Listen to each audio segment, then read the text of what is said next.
Back now on Newsmax Prime to take note of the fact that many of President Obama's legacy initiatives are falling by the wayside as doubt emerges about whether or not they can stand legal scrutiny.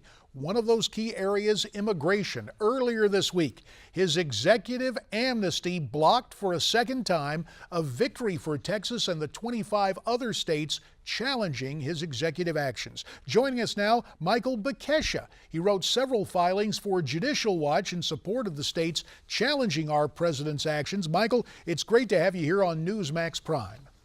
Thanks for having me. Hey, I'm just wondering, in your opinion, will this case end up in the Supreme Court? Eventually the case will, but what the Justice Department said yesterday was they're not going to appeal the stay ruling from yesterday. So that part of the case is now over and done.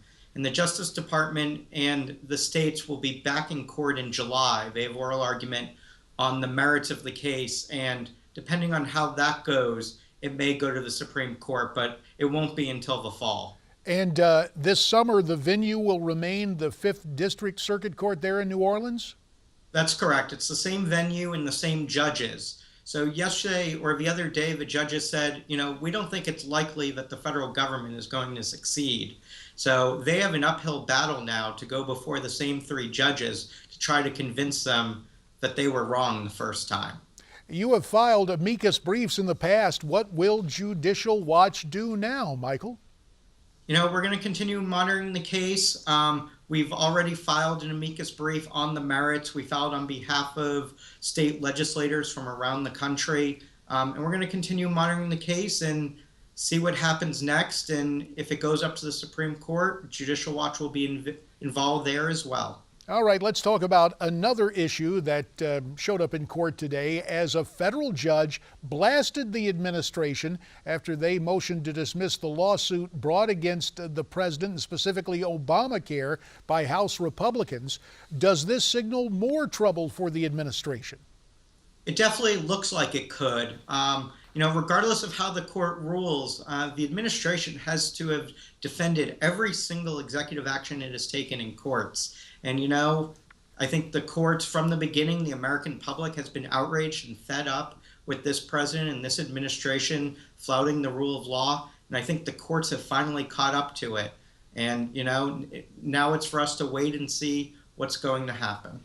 Michael, about a minute remains, and I know you're an attorney and I know you filed these briefs, but I'm going to turn you into a soothsayer about the Supreme Court and Obamacare this summer. In the 40 seconds that remain, what say you? What's going to happen at the High Court?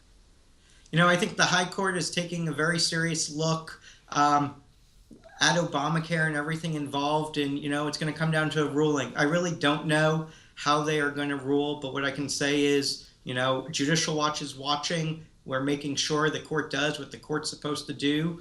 And when it's time, Judicial Watch will take action to make sure this president and the administration will be stopped. And Michael Bekesha will continue to watch what you and Judicial Watch do. Thanks very much for your time.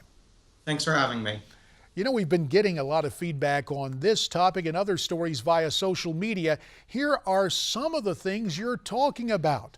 Sam emailed us on the topic of the Baltimore police, and he writes in, the liberal folks in Baltimore film everything a police officer does. They justify that with, well, if you're not doing anything wrong, why should you care?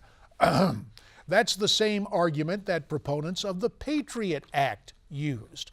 We also heard via email from Gary, and he writes about last night's program, very good show, JD, and that goes for your partner Miranda too. Your closing statement was fantastic. I think that's pretty fantastic feedback, Gary. We appreciate hearing that, appreciate you watching and taking the time to write in. And of course, we want to hear from you. You can send your comments via email to Newsmax Prime at newsmaxtv.com. We're also on Facebook and on Twitter at Newsmax Prime. And now you can also reach us at newsmax.com/comments. What other comments do I have? We'll be looking for you here tomorrow night at 8 o'clock Eastern. Now, for those you see and those you don't, J.D. Hayworth saying, stay brave, stay free, stay tuned.